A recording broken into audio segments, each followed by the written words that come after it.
Hi, I'm Kara Galligan, DPW Superintendent, and we're here today. We're at the DPW right now. We're going to run up to the transfer station, take a look at our process at the transfer station, and then we're going to take a trip to see where our recycling goes. Right now, all our recycling does go to E.L. Harvey. There's been a lot of talk about the recycling center, about the transfer station, different things that we might be able to do. People are trying to cut the costs up there. It does cost us a lot less money to recycle. Everything we recycle right now is free to us, so it gets taken away for free, and there's no cost.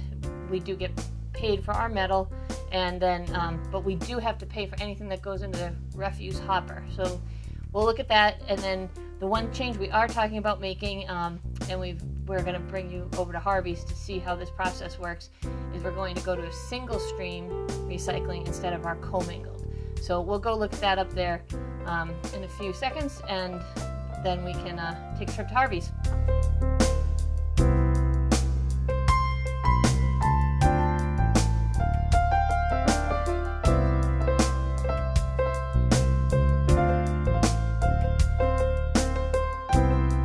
All right, so now we're up at the hopper with Joe Birdie. He's our transfer station operator. You've all seen him. You all know him. He's the one in the office who actually compacts it, takes our trailers around and does all that work. When trailers get compacted, we take them over to Wheelabrator, like I said earlier, and Joe's the person who you're going to hear kind of tell you, oh, you can recycle that, or hey, don't dump that in the hopper, bring it over here. And he's going to take us up to the recycling center so we can go and look at that. And any of you kids at Woodward who I read to on Community Read Day, this is the Joe I keep telling you to say hi to. Hi, I'm Joe from the Southborough Transfer Station. Here are some of the changes we'll be making in the near future. This is our corrugated number 1. We're going to be keeping that just some of the bigger corrugated, because the smaller stuff is going to be commingled into one, all in one. Single stream. So that's that. And then over here we have our commingle 1, which will be adding everything except which will be a single stream. We'll be adding everything to that except the big corrugated boxes and things like that. So, and then our next container, it's called the gambrel container, which we have all our newspapers. Those will stay the same. Because of course newspaper, just by throwing it in there, kind of packs itself. You really can't get nothing more out of it, by packing it. So, and then our next container is our bigger corrugated right now, but like I said, that'll be changing the single stream except just the big boxes. And now, as of now, we have a broken commingle down at the end. And so what we have to do is we have like a 30-yard open top that they're just throwing all the commingles in there, because one of our compactors is down right now. So that works out pretty good, but there's no way of packing it. It's easy to throw it in there, but there's no way of packing it. So, we'll be switching over to that down there also. And then at the end, we have a mercury, I call it the mercury bulb shed, for batteries and fluorescent bulbs, and things like if it's rechargeable, it's recyclable. Those will go all at the end. We have special buckets, and Viola comes and picks that up for us and disposes it properly. So we have that down there. We'll take all kinds of batteries. Like I said, if it's rechargeable, it's recyclable, and things like that. 4-foot fluorescent tubes, 8-foot fluorescent tubes. Things like that. And then the little socket bulbs, we also take those. And then we have scrap metal over there. We have, our scrap over there, just a big, we call it our white metal. So that'll all get picked up and made into new things. Hello, my name is Ben Harvey, and I'm the president of E.L. Harvey & Sons in Westboro, Massachusetts. E.L. Harvey & Sons has serviced the town of Southborough's recycling needs for close to 40 years now. And in trying to improve recycling throughout the Commonwealth within the community of Southborough, we've decided to maybe look at some changes. Some of those changes we wanted to make you aware of today as we move forward with going into a single stream type of a recycling program. In the single stream, all the materials go together in one container. They're brought back to our facility here in Westborough, and then we take them and we run them through a series of sorting screens and mechanical separation and some manual separation to get the products and the commodities and the recyclables we want out of this single stream material. So we're probably going to have a whole lot of questions, and so we're going to try to answer some of those questions today to better inform you so that when you bring your materials into the Southborough Transfer Station, you know ahead of time what to expect. The new process that will take place at the transfer station in Southborough, the two compactors that we currently are using for commingled containers, we will be converting those to single stream. What single stream means is you put everything in the same container. We would still like to keep the corrugated and the newspaper separate, go into their appropriate containers that are there at the transfer station. In the commingled single stream containers, you may now put in your cereal boxes, your cracker boxes, your biscuits, that type of box board type material, the gray type of fiber that you have in your household. Please remove the inner liner if there's one of those in the box. Fold the box flat so that it takes up less room, and put that in with your cans, your bottles, your plastic into one container. We would like everybody to be aware that food contaminates the recycle stream.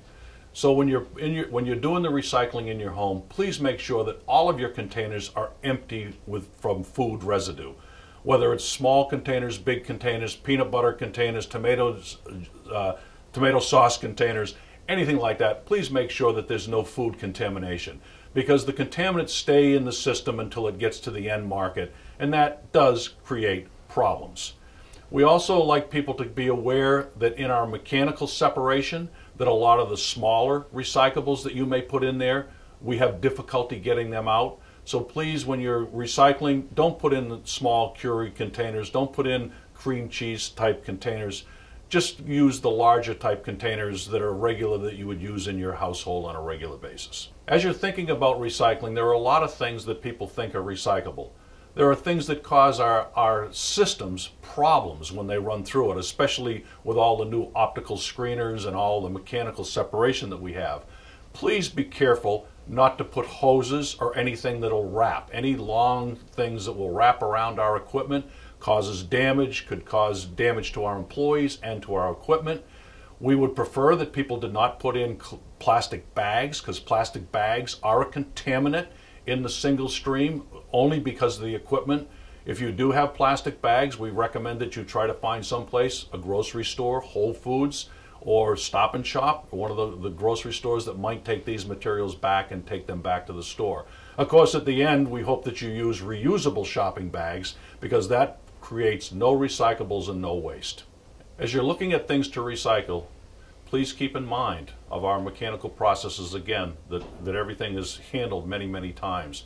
Unfortunately, the styrofoam coffee cups from McDonald's and the styrofoam egg crates that you would pick up at the grocery store, they break down and they turn into small pieces, so we cannot get them out of our recycle system.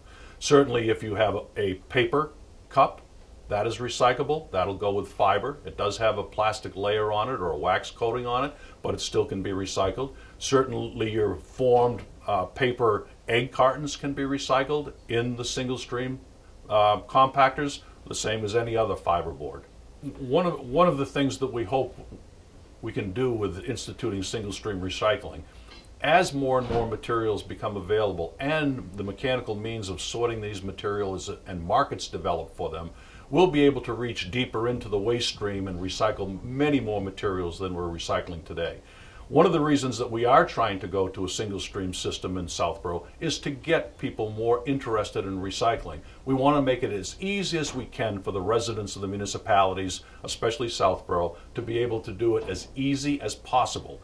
So as long as you think it's recyclable, put it in the container and we'll handle the material. As we think about materials to put into the recycling container, I mentioned earlier about contamination of food product. One of the reasons that this does create a problem is because a lot of our markets are offshore, especially into the Chinese marketplace. By the time those materials get there, the length of time it takes to get the containers from our facility here in Westboro to some end user in China could be 3 or 4 months. That's why we ask people to make sure that there is no food residue in the containers, because China right now is one of our biggest markets for the recyclable materials that we collect.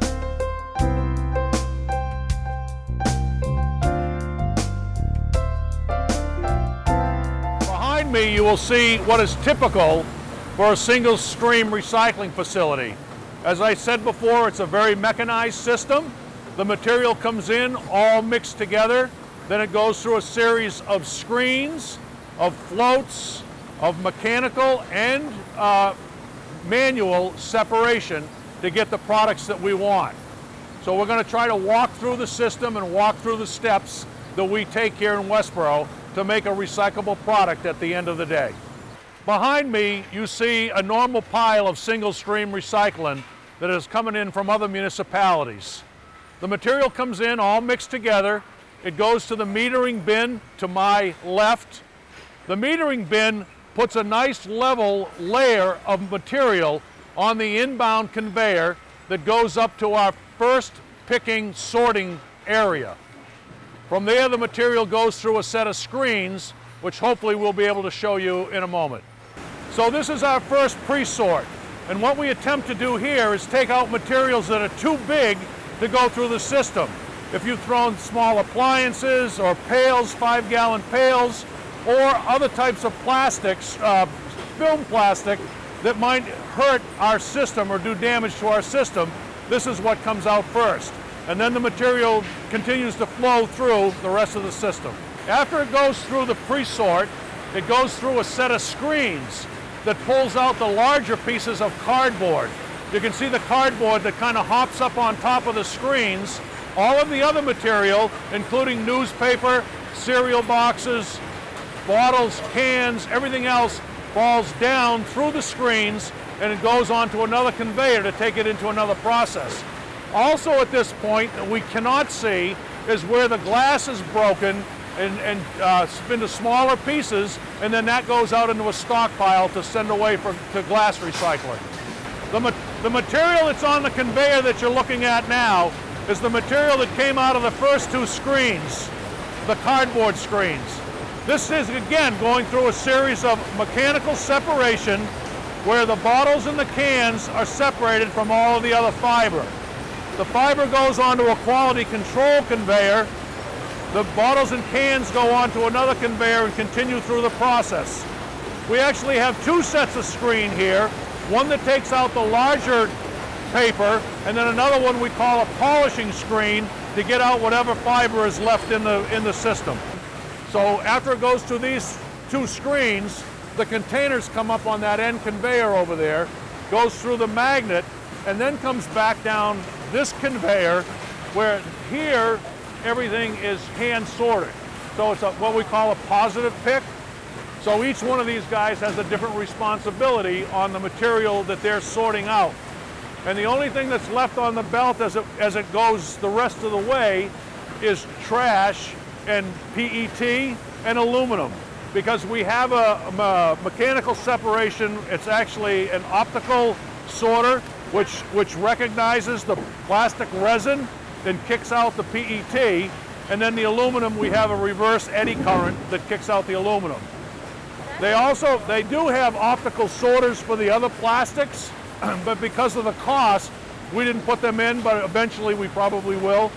Where PET, which is the soda bottles, that's the highest volume of the container line. That's why we put the optical on the PET sorter. So the soda bottles and water bottles are the ones that I was talking about that'll go through an optical sorter. And what it does, it goes through a scan with a lot of light, and it'll pick up the resin and it'll blow it off to the side and separate it out that way. It's quite a system. The material that's being fed onto the baler feed conveyor now are tin cans that have been separated by a magnet. This is our baler infeed, and these bunkers beside us here all have different fiber materials in them. You can see the paper, the cardboard. And when those materials, when those bunkers are full, we open up these doors, that material comes out on the feed conveyor, and then is fed into our baler. The baler makes bales that weigh approximately 1,500 to 2,000 pounds each, and from there, where they're loaded onto trailers and shipped to mills. The material that's blowing in the air here is paper that we're blowing off of our glass line. Because we want to keep the residue, we want to keep our glass, as much glass as possible. So we try to get the NGR, which is non-glass residue, out. And we're doing that by a fan. Most of this paper is from people that have home shredding systems and shred all of their documents and then put it into recycle. We do recycle this paper after it goes through the blowing system. So we've come full circle in the system. We've come from the beginning where we had all of this stuff mixed together to the end of the line where we have all of this product that is now ready to be shipped to the consuming mills throughout the world. The mixed fiber is going to mills in China. The cardboard is going to mills locally, most of it to upstate New York. The PET containers are going to facilities down in the south of the United States. There's a couple of mills in North Carolina that use that. The mixed color, high density polyethylene, all those nice pretty colors. And we will ship that to another plastics sorter, and they'll run that through that optical, so they'll get the polypropylene out, they'll get the whatever high density polyethylene is left in there, whatever PET, they'll just break everything down into its individual plastics. All right, so we're now back at the DPW.